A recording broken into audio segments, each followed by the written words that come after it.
Эми Ош тазалык ишканасы бул шаардын эң шаардыктар сезе турган шаар жетекчилиги кандай иштеп атканын мындай байкап, ошо менен баа бере турган ишкана да. Бизде бир топ маселе бар, Жылдызбек Жанарович. Биринчиден,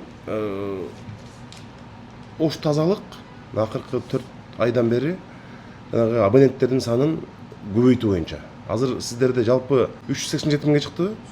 Жалпы силер маптар менен иштеп 425 миң деп алдыңар, Эми Ошто факт түрүндө мына азыр мэрдин 2 орун басары дагы бул жерде отурат.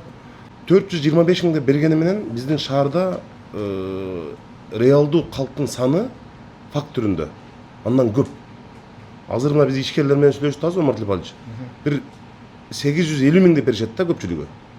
Мисалы бир батирде бир адам же 2 адам деп көрсөтүп койгон менен ал жерде факт түрүндө бир бери дегенде 3-4 адам жашайт. Ушул маселени мына 9 айдын жыйынтыгы менен бир ошол 425 миңге көтөрсөк. Мен өзүм кошулуп силерге жардам берейин. Калкка туура түшүндүрөлү, шаардыктарга туура түшүндүрөлү. Тазалык үчүн, таштанды үчүн сөзсүз төлөшү керек.